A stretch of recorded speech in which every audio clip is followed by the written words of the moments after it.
ಎಲ್ಲರಿಗೂ ನಮಸ್ಕಾರ. ಓಂ ಶಾಂತಿ. Inspiring series ಇವತ್ತಿನ ಕಥೆಯಲ್ಲಿ ನಾವು ತಿಳ್ಕೊಳ್ಳೋಣ. ನಮ್ಮ ಜೀವನದಲ್ಲಿ ನಾವು ಇನ್ನೊಬ್ಬರಿಗೆ ನಾವು ಯಾವಾಗೂ ಕೂಡ ದೊಡ್ಡವರಾಗಿ ಯಾವಾಗ ಆಗ್ತೀವಿ, ಅಥವಾ ನಾವು ಯಾವ ಕ್ವಾಲಿಟಿಯನ್ನು ಬೆಳೆಸ್ಕೊಂಡಾಗ ನಮ್ಮ ಕ್ವಾಲಿಟಿ ರಾಜರ ಕ್ವಾಲಿಟಿ ಅನ್ನೋದನ್ನು ತಿಳ್ಕೊಳ್ಳೋಣ. ಒಮ್ಮೆ ಒಂದು ಕಾಡಲ್ಲಿ ಒಂದು ಜಲಪಾತ ಇರುತ್ತೆ. ಆ ಜಲಪಾತದ ಹತ್ತಿರ ಆ ಕಾಡಲ್ಲಿ ತುಂಬ ಕೋತಿಗಳಿರುತ್ತೆ, ಮಂಗಗಳು. ಆ ಜಲಪಾತಕ್ಕೆ ಸ್ವಲ್ಪ ದೂರದಲ್ಲಿ ಒಳ್ಳೆ ಸಿಹಿಯಾದ ಮಾವಿನ ಹಣ್ಣುಗಳು ಅಲ್ಲಿ ಬೆಳೀತಾ ಇರುತ್ತೆ. ಆಗ ಆ ಒಂದು ಕೋತಿಗಳ ರಾಜನ ಹತ್ರ ಕೆಲವು ಕೋತಿಗಳು ಹೇಳುತ್ತೆ, ರಾಜ, ಈ ಒಂದು ಜಲಪಾತದ ಸ್ವಲ್ಪ ದೂರದಲ್ಲಿ ಒಂದು ಕಡೆ ಮಾವಿನ ಹಣ್ಣುಗಳು ತುಂಬ ರುಚಿಯಾಗಿದೆ ಅಂತ. ಅದಕ್ಕೆ ಆ ಒಂದು ಕೋತಿಗಳ ರಾಜ ಹೇಳ್ತಾನೆ, ಆಯಿತು, ನೀವೆಲ್ಲರೂ ಕೂಡ ಹೋಗಿ ಅಲ್ಲಿ ಒಂದು ಕೂಡ ಹಣ್ಣು ಇಲ್ದಿರೋ ಹಂಗೆ ಫುಲ್ಲಾಗಿ ತಿನ್ಬಿಡಿ ಅಂತ ಹೇಳಿ ಹೇಳ್ತಾನೆ. ಎಲ್ಲ ಕೋತಿಗಳು ಸೈನ್ಯ ಮಾಡಿಕೊಂಡು ಆ ಒಂದು ಮರದ ಮಾವಿನ ಹಣ್ಣಿನ ತೋಪತ್ರ ಹೋಗಿ ಅದು ಚೆನ್ನಾಗಿ ಆ ಹಣ್ಣುಗಳನ್ನೆಲ್ಲ ತಿಂತಾ ಇರುತ್ತೆ. ಅದು ತಿನ್ಬೇಕಾದ್ರೆ ಒಂದು ಕೋತಿ ಏನು ಮಾಡುತ್ತೆ, ಆ ಒಂದು ನೀರಿನ ಜಲಪಾತದ ಮೇಲೆ ಒಂದು ದೊಡ್ಡ ಮರ ಇರುತ್ತೆ. ಆ ಮರದ ಮೇಲೆ ಅದು ತಿನ್ಬೇಕಾದ್ರೆ ಒಂದು ಹಣ್ಣು ಕೆಳಗಡೆ ಬಿದ್ದೋಗುತ್ತೆ. ಬಿದ್ದೋದಾಗ ಅದು ಆ ನೀರಿನ ಜಲಪಾತ ದಾಟ್ಕೊಂಡು ಬಂದರೆ ಅಲ್ಲಿ ಒಂದು ರಾಜ್ಯ ಇರುತ್ತೆ.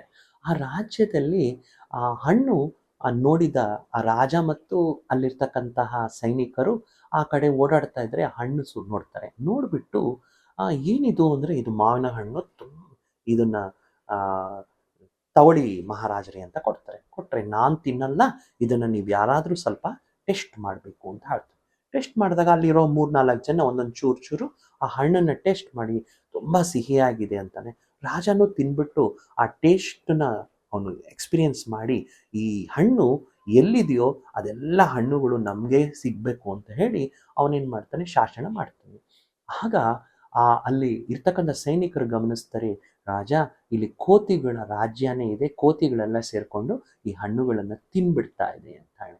ಹಾಗಾದರೆ ಅಲ್ಲಿರೋಂಥ ಕೋತಿನ ಒಂದನ್ನು ಉಳಿಸ್ಬೇಡಿ, ನೀವು ಹೋಗ್ಬಿಟ್ಟು ಆ ಕೋತಿಗಳನ್ನೆಲ್ಲ ಕೂಡ ಮುಗಿಸ್ಬಿಟ್ಟು ಆ ಹಣ್ಣುಗಳನ್ನೆಲ್ಲ ತಗೊಂಡು ಬನ್ನಿ ಅಂತಾರೆ.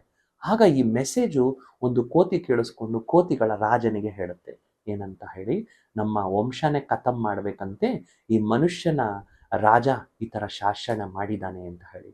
ಆಗ ಅದೇನು ಹೇಳುತ್ತೆ, ನನಗೆ ಗೊತ್ತಿತ್ತು ಯಾವತ್ತೋ ಈ ಥರ ಪ್ರಾಬ್ಲಮ್ ಬರುತ್ತೆ ಅಂತ. ಒಂದು ಕೆಲಸ ಮಾಡೋಣ, ನಾವು ಈಗ ಈ ಕಡೆ ಕಾಡಿನಿಂದ ಈ ಕಡೆ ಕಾಡಿಗೆ ನಾವೆಲ್ಲರೂ ವರ್ಗಾವಣೆ ಆಗೋಣ ಅಂತ ಹೇಳಿಬಿಟ್ಟು ಒಂದು ವಿಶಾಲವಾಗಿರ್ತಕ್ಕಂಥ ದೊಡ್ಡ ಕೋತಿ, ರಾಜನ ಸ್ಥಾನದಲ್ಲಿರೋ ಕೋತಿ ಏನು ಮಾಡುತ್ತೆ, ನಾನು ಮಧ್ಯದಲ್ಲಿ ನಿಲ್ಕೊಳ್ತೀನಿ, ನೀವೆಲ್ಲ ಕೂಡ ಈ ಕಡೆಯಿಂದ ಆ ಕಡೆ ದಾಟಬೇಕಾದ್ರೆ ನನ್ನ ಭುಜನ ಹತ್ಕೊಂಡು ಆ ಕಡೆಯಿಂದ ಆ ಕಡೆಗೆ ನೀವು ದಾಟ್ಕೊಂಡು ಹೋಗ್ರಿ ಅಂತ.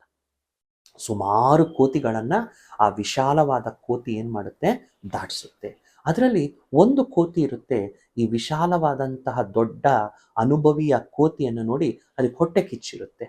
ಅದೇನು ಮಾಡುತ್ತೆ, ದಾಟುವಂಥ ನೆಪದಲ್ಲಿ ದಾಟ್ತಾ ಒಂದು ಚೂಪಾಗಿರ್ತಕ್ಕಂತಹ ಕೋಲಲ್ಲಿ ಆ ಒಂದು ವಿಶಾಲವಾದ ಕೋತಿಗೆ ಬೆಂಚೂರಿ ಹಾಕ್ಬಿಡುತ್ತೆ. ಚೂರಿ ಹಾಕ್ಬಿಟ್ಟು ಅದು ಎದುರು ಹೊಟ್ಟೋಗ್ಬಿಡುತ್ತೆ. ಇದೇನಾಯಿತು, ಗಾಯ ಆಗ್ಬಿಡುತ್ತೆ. ಇನ್ನೊಂದು ಕೋತಿ ಲಾಸ್ಟಲ್ಲಿರುತ್ತೆ, ಅದನ್ನು ದಾಟಿಸ್ಬಿಡುತ್ತೆ. ಅದನ್ನು ದಾಟಿಸ್ಬಿಟ್ಟು ಇದು ಕೆಳಗಡೆ ಬಿದ್ದೋಗುತ್ತೆ. ರಾಜ ಈ ಕಥೆಯನ್ನು, ಈ ಒಂದು ವಿಷಯವನ್ನು ಗಮನಿಸ್ತಾನೆ.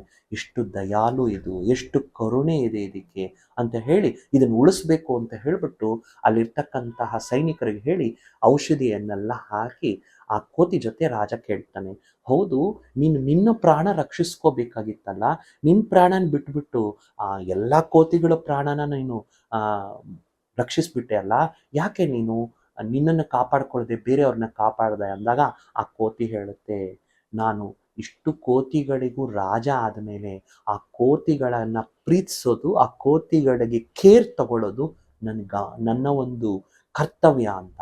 ಆಗ ಈ ಒಂದು ಮನುಷ್ಯರ ರಾಜನಿಗೆ ಟಚ್ ಆಗುತ್ತೆ.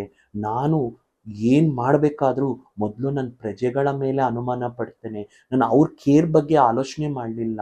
ಒಂದು ಹಣ್ಣು ತಿನ್ಬೇಕಾದ್ರೂ ನೀವೆಲ್ಲ ತಿನ್ನಿ ಆಮೇಲೆ ನಾನು ತಿಂತೀನಿ ಅಂತೀನಿ. ನಾನು ನನ್ನ ಬಗ್ಗೆ ಯೋಚನೆ ಮಾಡದೆ ಹೊತ್ತು ನಾನು ನನ್ನ ಪ್ರಜೆಗಳ ಬಗ್ಗೆ ಯೋಚನೆ ಮಾಡಿಲ್ಲ. ಆ ಮಾತು ಹೇಳ್ಬಿಟ್ಟು ಆ ಕೋತಿ ಸತ್ತೋಗುತ್ತೆ. ಆ ರಾಜನಿಗೆ ಅವಾಗ ಅರ್ಥ ಆಗುತ್ತೆ. ರಾಜ ಅಂತ ಯಾರಿಗೆ ಹೇಳ್ತಾರೆ ಅಂದರೆ, ಇನ್ನೊಬ್ಬರನ್ನ ಕೇರ್ ತಗೊಳ್ಳೋರಿಗೆ, ಇನ್ನೊಬ್ಬರಿಗೆ ಪ್ರೀತಿ ಕೊಡೋರಿಗೆ, ಇನ್ನೊಬ್ಬರಿಗೆ ಸಹಾಯ ಮಾಡೋನಿಗೆ ರಾಜ ಅಂತ ಹೇಳ್ತಾನೆ ಅಂತ ಹೇಳಿ ಅವತ್ತಿಂದ ಆ ಪ್ರಜೆಗಳನ್ನ ಪ್ರೀತಿಸ್ತಾನೆ, ಅಲ್ಲಿರ್ತಕ್ಕಂಥವ್ರನ್ನೆಲ್ಲನೂ ಪ್ರೀತಿಸ್ತಾನೆ. ಆತ್ಮೀಯರೇ, ಈ ಕಥೆಯಲ್ಲಿ ನಮಗೆ ಸಿಗ್ತಕ್ಕಂಥ ಸಂದೇಶ ಏನಂದರೆ, ನಾವು ಪೊಸಿಷನ್ ಇದ್ದರೆ ರಾಜ ಆಗಲ್ಲ. ಆ ರಾಜನ ಗುಣ ನಮ್ಮಲ್ಲಿತ್ತು ಅಂದರೆ ನಿಜಕ್ಕೂ ನಾವು ರಾಜರೇ. ಆ ರಾಜನ ಗುಣ ಮತ್ತೇನೂ ಅಲ್ಲ, ನಮ್ಮ ಜೊತೆಗಾರರನ್ನು ಪ್ರೀತಿಸಬೇಕು, ನಮ್ಮ ಹತ್ತಿರದಲ್ಲಿರೋರಿಗೆ ಸಹಾಯ ಮಾಡಬೇಕು.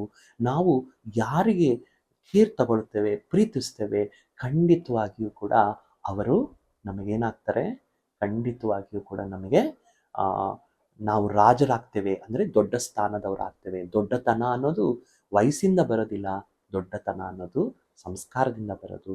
ಅದರಿಂದ ನಾವು ನಮ್ಮ ಜೀವನದಲ್ಲಿ ಕೇರಿಂಗ್, ಲವಿಂಗ್ ಅಂದರೆ ಏನರ್ಥ, ಕಾಳಜಿ ವಹಿಸೋದು, ಪ್ರೀತಿಸೋದು, ಇದೆರಡು ಬೆಳೆಸ್ಕೊಂಡ್ರೇ ನಮ್ಮ ಜೀವನದಲ್ಲಿ ದೊಡ್ಡತನ ಅನ್ನೋದು ಕಾಣುತ್ತೆ. ಹಾಗಾಗಿ ನಾವೆಲ್ಲರೂ ಕೂಡ ಈ ಗುಣಗಳನ್ನು ಬೆಳೆಸ್ಕೊಳ್ಳೋಣ.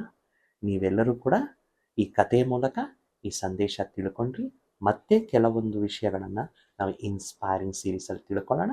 ಎಲ್ಲರಿಗೂ ನಮಸ್ಕಾರ. Thank you.